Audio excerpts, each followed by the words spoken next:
Good afternoon, late afternoon / evening. Early evening. Yeah. Welcome everybody to another bite-sized branding live show. Obviously, that was a quality Friday afternoon start right there. If this is the first time you are joining us, my name is Bernard Kassab from Lucidity, and I'd like to introduce Grant. I was almost going to point to the other side. Grant Thom, who is our head fire starter. Grant, tell everybody what is the perks of being a head fire starter? Well, welcome everyone. Yes, my name is Grant Thom, and the perks to being a fire starter or a head fire starter is that you get to hear the very best ideas first. And when you get to hear these ideas, you start to percolate, you start to think, you start to see where it fits in. And it's a very exciting seat to sit in, and it's a very exciting place to be in because people come to you with ideas, thoughts, dreams, and you then look at the opportunities that they have before them as to how relevant this idea could really be and change the world. It's a very exciting place to be. Do you know, I love being in that position as well, especially when people are contemplating and thinking about starting a new business and creating a new idea. I always find it hard to not talk about the ideas and get excited about them because it's like, oh, this might be something new or a difference in how people are doing things. I don't want to share it too soon because essentially I'm protecting this asset with my client, and I'm creating something with them. So yeah. It is definitely a cool place to be, and you get to see a lot of things before the world even gets to catch a whiff of it. So I think that's going to kind of form actually a lot of the topics that we're talking about today. So it's a very exciting show. I'll get you to break down what's the format of today's show, Grant? Well, the format of today's show is in 3 parts. One is we're just going to, in the first section, talk about, is that our third member in the background there, Bernard? Yeah, he's intruding on today's show. There he is. Look at him go. Yeah. There's our guest. All right, so basically the 3 parts of the show. The first part is we're going to talk about very much about where COVID and lockdown have really just mixed things up in business right now and how the mood, the morale, and the trend is following right now in all these lockdowns. The second one is we're going to talk very much about what people are doing with the view to overcome those lockdowns, the downturn in the economy, the loss of income due to not being able to work or connect. And then the third one we're going to talk about is, how do you know you've got a great idea? And ultimately, those are going to be our 3 topics for the next 3 shows, which is about start. Yeah, and I think the important thing to let everyone know is that we have 5 minutes to unbundle each one of these topics. So the theme around bite-sized branding is that it's a lot of quick topics, fired up, and we just roll through the ideas. We challenge each other. We like to break down the thought. And if you guys comment and do post along the way, we will see your chat so we can reply to you in action. I'm very excited about this show. It's a show that we had to kind of throw in there because unfortunately we did have to move a guest further on so that we could give them enough time and capacity to make a really good show of that one. So that one will be coming out first week of August. So we got my cat Midas to replace him. And but look, we're really fired up about this show. We thought it's actually been quite fortunate because this is a lot of topics that are quite topical right now, and feel like it will share a lot of insight for a lot of people out there who might be thinking of creating that new idea or not really sure what to do with the markets continually changing around them. So if you're ready to go. I'm ready to go. That first subject we're going to talk about, I think everybody is feeling it right now. I'm just fixing up my camera after I did the cat show.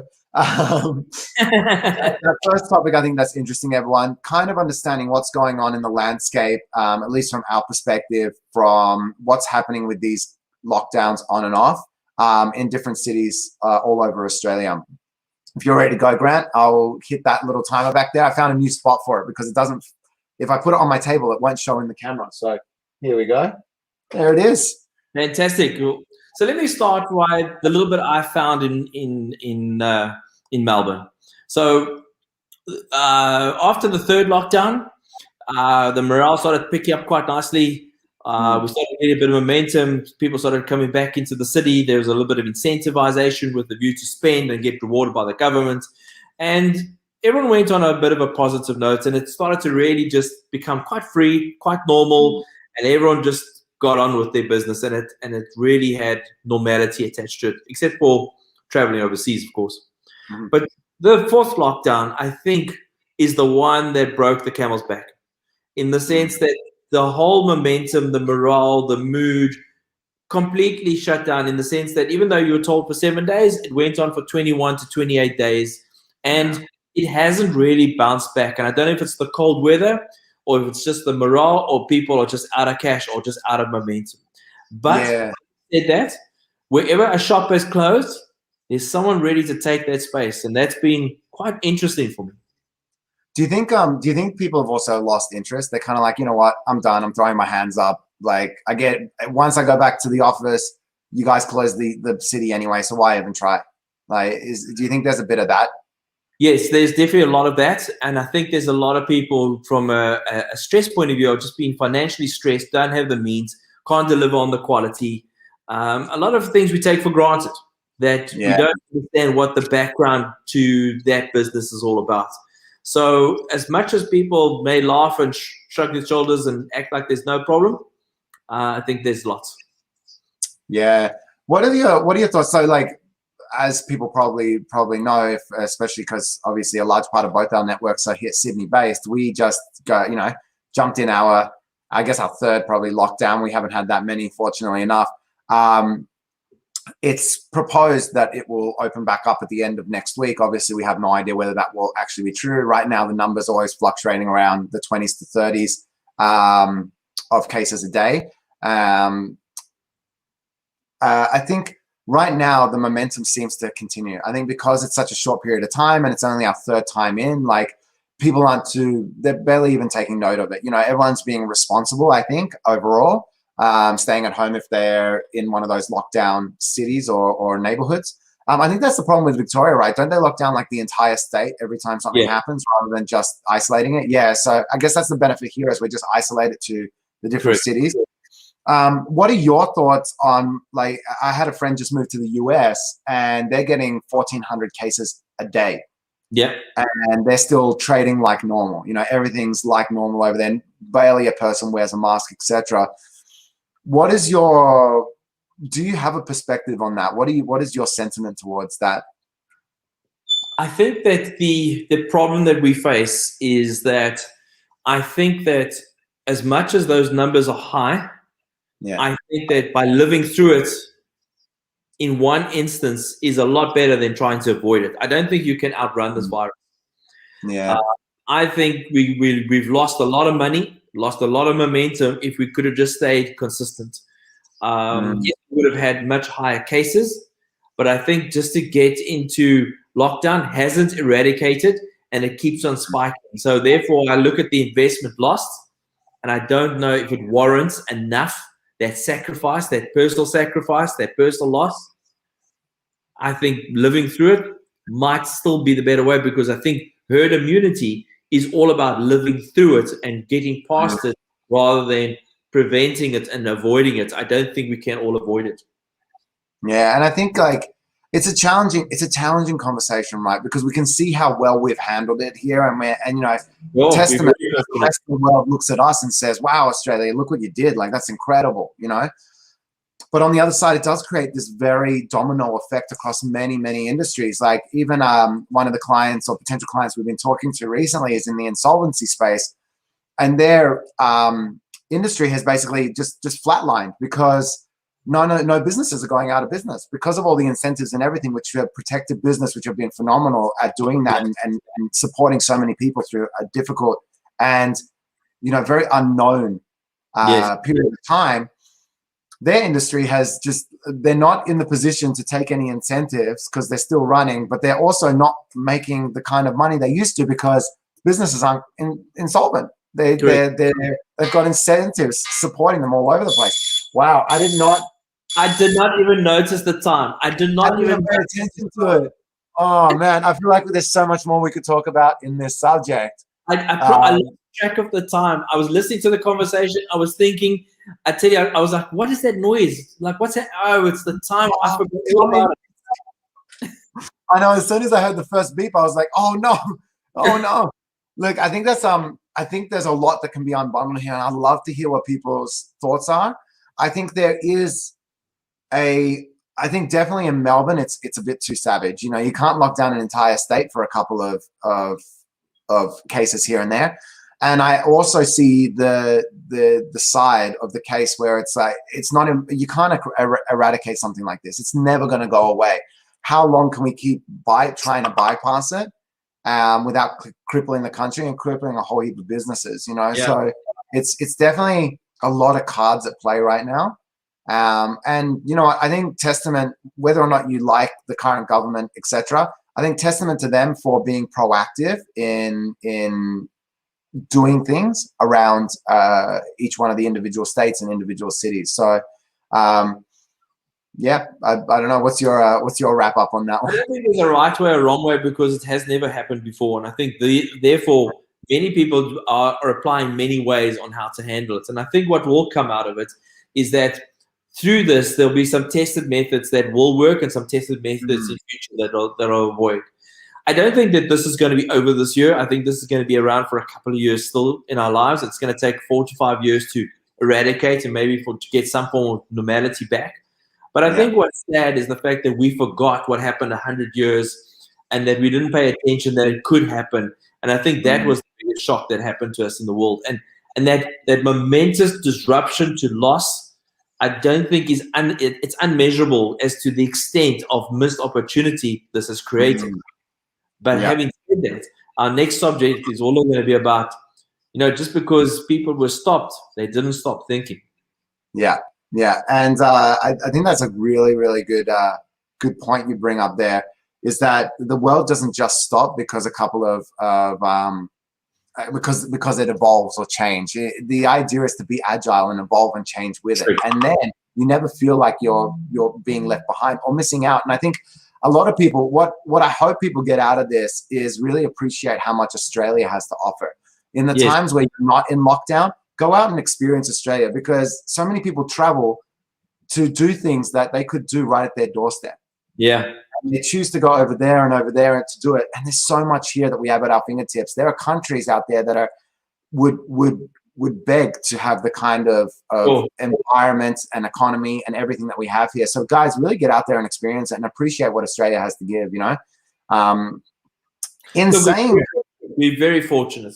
Very fortunate. Yeah. So on to our next topic, which was segued perfectly by Grant. There is something happening out there. There is, in the financial realm, with conversations that we're both having, we are seeing people constantly looking at new ways of approaching the market. Not only looking at how they reduce costs or become more efficient, but also how they bring new ideas, different ways, disruptive methods. How are they changing markets, and what are the markets, I guess, that we feel are evolving out there or have the potential to evolve? Ready to go? I'm ready to go. Let's see if we can keep an eye on this guy this time. Awesome. Grant, you kind of told me a story a little bit before, so maybe just preface it with that, the conversations you've been having. You know, I've just come out of a meeting now and met a number of people in the finance space. And they listen to businesses all day long, coming at them with ideas with the view to be the next whatever in the marketplace. And the ideas are incredible. The ideas are revolutionary. They are phenomenal, but they require cash. And therefore, these guys are coming on the door with the view to see how they can leverage, gear, establish, even joint venture, sharehold, whatever it's going to take to get this idea to take up. Because while people have been in lockdown, they've been searching extensively. And I noticed this when we had the JFC, the world financial crisis in 2008. Everyone got onto the internet to look for ideas. So therefore, what I look at is everyone was doing that again now through lockdown. And I look at the ideas and I look at the brainstorming and I look at the gearing and the leverage. And these guys are inundated with requests as to getting funding, financial backing, assistance to get the ideas launched with the view to recover and be the new player in the marketplace. And I think that's interesting. I think there's definitely room in every market to innovate. I think there's no limitation to what can be improved, especially from a systems perspective. Software, apps, understanding like business mechanics, stuff like that, like data. There is so much that can be harnessed there to improve the way that we do business. Yeah. And there isn't any better time than when business is down to improve parts of your business. When things are quieter, it gives you a chance to actually get on top of and implement systems properly. So if you are in one of those industries and you like, it is inevitable that all these industries will come around. You know what I mean? Like it's insolvency is never going to stop being an industry. But maybe it's a time to look at insolvency and say, okay, how can we do this differently? How can we do it more efficiently? How can we be more effective at what we're doing? How can we make it easier for us? You know, a lot of people don't think about how to make it easier for themselves. Like how many hours do you stay up remembering things rather than having a system that remembers for you, you know? I think one of the things that I would recommend to people, actually, I'm going to save this little note. Just put a little note on that. I'm going to save this little tidbit for actually the next segment. Okay. But is there anything out there, any industries you're seeing out there that are challenging the status quo that you thought are, you know, that kind of stick to mind? Look, in the digital space, guys are thinking they're building apps, they're building connectivity. What I found the most interesting is that where people were finding an idea or they were interrupting an idea of conversation between a supplier and a client, they were coming in with to perfect the service, make it easier, whatever the case would be. Just when you think there's not a big enough gap, someone comes in and finds another gap within the gap to just take another piece of the pie. And that's called evolution. That's the way we think. That's the way we prefer to buy. That's the trend in which we adapt as to how we use our devices with the view to get our knowledge, our information, our utilities, whatever the case may be. And I think what's interesting with the space is the fact that just when you think a door's closed, it's not locked. You just got to wait open. And that's what I've learned from this exercise. It's just that if something is shut, doesn't mean it's locked. And if it's locked, there's another way through the window, whichever way it is. But I have learned, and the fact that these financiers are run off their feet, I don't know that all ideas are going to get funded, but once again, they are inundated with meetings that they can't afford to miss a good idea. I would say in that as well, it's there's always room for competition in every space. Yes. You just need to find what is unique about the way you're going to approach it that carves its space out. I just had a conversation with somebody the other day and they said, oh, but you know, this XXX is already doing this. And I said, well, don't worry about XXX. Actually, it was just earlier today. XXX is already doing a concept like this and nobody likes them. And I said, great. Competition is perfect. It's a way of knowing that there is a space in the market for you. Yes. Now it's our challenge to do it better than them. I think that's a good way of cutting that off. Awesome. Is there anything else you wanted to add on to that? I think that was at the end of the day, like I said, I think the most important point is that there's no such thing as a shut door. What might be jammed shut today will eventually have to open. You just got to find the means and the tools to get that door down. Yeah, I agree 100%. The last topic we're going to talk about, and I think it's something that comes to a lot of people's mind, is how do you know if your idea is a good idea? How do you know it's something you should actually back and put your energy behind? And it's a challenging one, and I don't think there is a single way of deciphering it, but I'm going to kick it off once I hit that timer with a little insight from somebody I've started working with recently. So ready to rumble? Can I just say one thing as you start? No, go. Hit it. Okay. Do it. The first thing that you don't do is ask your family. They're always like, that's such a great idea. Or that's a terrible idea. What are you doing? Your family are not the market.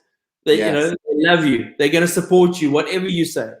They're not the market. So let's just get that out the way. So don't ask family. Actually, that is a great preface to what I'm going to say. Right. So data or aggregating data or bringing in data, surveying, reaching out to databases, etc., is easier today than it probably has been for a very long time. Yes, there are some more data restrictions coming in now, but all in all, it is obtainable. And this recent product was an app product that is intending to go into a market which is quite diverse. And the worry was that, is it too diverse? Are people not going to really resonate with or understand with where this product is positioned? So we found ourselves a market researcher, and we went out and did some market research, and it is actually a lot more affordable than you think it is. I don't want to say how much, but it's actually more affordable than you think it is. And if you're going to sink, especially into Apple software development, you're going to sink $10, $20, $30, $40,000. You should probably know where you're sitting and what your market looks like. And the results that came back to us not only affirmed the product itself, but also allowed us to know who it is that would be actually using it. Yeah. Based on who responded the most positively to the app itself. So what was really great is that we found out around 30% of the market would be interested in using something like this. So that's a good chunk of the market. Well, 30% of people surveyed, sorry. And that most of them fell between the 25 and the 45 age range. So that was broken up into 25 to 34, 35 to 44. But within that date range, so that age range, which is perfect because we're building an app, and typically those people are more au fait with using mobile devices. And to know that 30% of that market would be interested in using it, perfect. We have a good segment of the market to go, there's validity behind this. And to flip back to our previous conversation, if you're thinking of going after somebody to finance your idea, you should probably invest in it too. And a good place is in the data. So when you sit down with them, you can say, hey, it's not only a great idea, but here are some people and the size of the market that we could potentially go after. This is what it looks like. And then put some dollars and cents to it. Say, okay, the way we're planning to make revenue of this is XXX. The way that we can then tie that to the percentage is that, okay, let's say in that 30% is 500,000 users. Of those 500,000 users, the likelihood is 1% of them will actually use this app. And we always liken a lot of our results to 1%. Because we're like, if we can convince 1% of people to use it, can we actually make money on this? Because if we can, then that's a pretty good push, right? Yeah. All we need is 1%. So if you can get 1% of that 30% to use the app, and then each one's paying $2, let's say, and that's 50,000 people paying you $2, all of a sudden you make $100,000 in your first year, Done. Easy maths, right? Now, if you can do that and you have the numbers behind you, you have the analytics behind you, now all of a sudden you have a good use case. And you sit down with somebody discerning who works with numbers every single day, and you say, I've done my homework, here's my numbers. Now you have a business case, So I think that's extremely good. But I think you've got to, that is the basis or the foundation of any good idea. But when you're making a good idea and you need a good foundation, the cement that you use is also going to be just as good. And I think that's the research in the sense why I say don't talk to your family. You've got to look at the idea. You've got to research the market sector, and you've got to build steps, the timeline, the resources you would need, the people you would need as to how long is this going to take? Because it doesn't help it take you 18 months and you find that your competition built the whole thing in 3 months. You've got to look and say, right, is it worth this amount of money? If you had all the money, would you put this into this idea?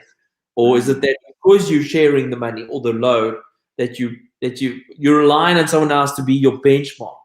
Yeah. So the way I look at a good idea is to turn around and I love mind mapping. So I like to start with an idea, and I love to say, well, if there was no barrier to entry, who would love me? Who would get it? And I would explore all those ideas. Then I would go back and I'd scorecard each idea as to how realistic they are, and I would work out where is the market as to how much are they prepared to pay. And from that understanding of how much are they prepared to pay, I then look and say to myself, okay, I don't believe the show today. We're smashing it today. Smashing it. And I will work that timeline out. And then it's the timeline that kills you. If you do not understand the timeline and the hurdles that you need to overcome, that's your idea goes out. So I have a formula for productivity. It's P equals T. No, I over T. So productivity equals input over output equals time. Time is basically the evil cousin that if it erodes your dollars, then you're not going to make it. So input over output, get it done. Look at your timeline. If you still got a plus sign, you've got a formula for success. That's a really good way of looking at it. We've had quite a few concepts that we've tried to launch off the ground, and time was the killer. We didn't have enough time to invest, and it just went on for such a long time that the interest got dropped by all the parties involved. And it's really disappointing because the ideas, even to today, still have validity, still have space in the market. But we just don't have the time, you know? And we always sit down and we say, hey, man, imagine we got that app going. Imagine we got that platform going. Imagine. But we didn't, you know? So take, for example, like the delivery market. The delivery market went and there was what, Deliveroos, there was Uber Eats. Uber Eats, yeah. So have you heard of DoorDash? No, I haven't. Okay. So now DoorDash has just launched here in Melbourne, right? Okay. Now, it's another delivery service, okay? But just because they feel they can get, there's enough market for them to grab, they're coming in. And there's another 2 more players that's already in the market. Menulog, there's a whole lot of people in this menu space.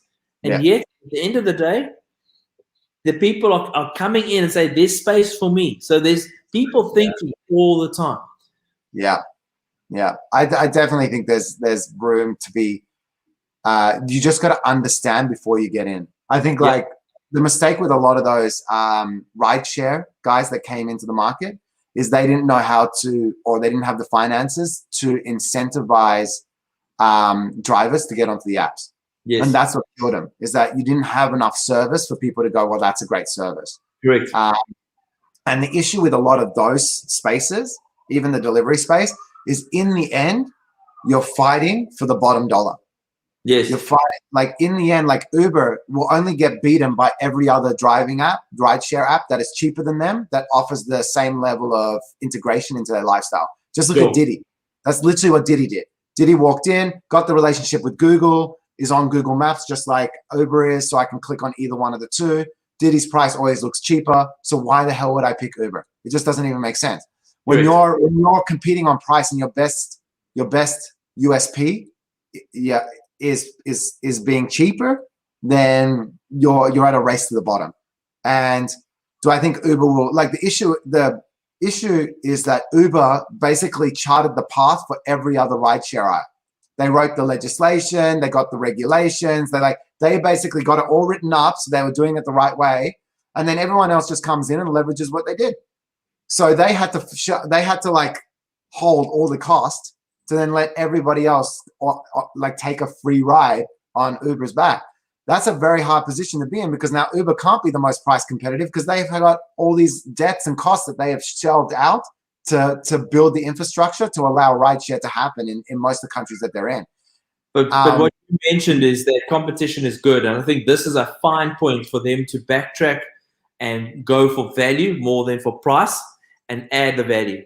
So what is it that Uber's lost? That was what I was going to get to. Uber has lost that level of service. The idea is not just picking up people and dropping them off.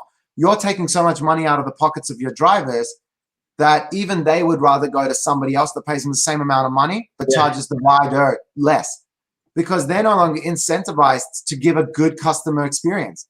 Correct. Tissues, mints, water, a charger, all those things were fantastic. It was great. And that was the part of being in an Uber that you appreciated, as well as the fact that it was low in cost. Now, if Uber is not supporting them to do that, like how easy would it be for Uber just to give them a couple of bottles of water, a little bit of mints, and have it all branded Uber? Wouldn't that be fantastic?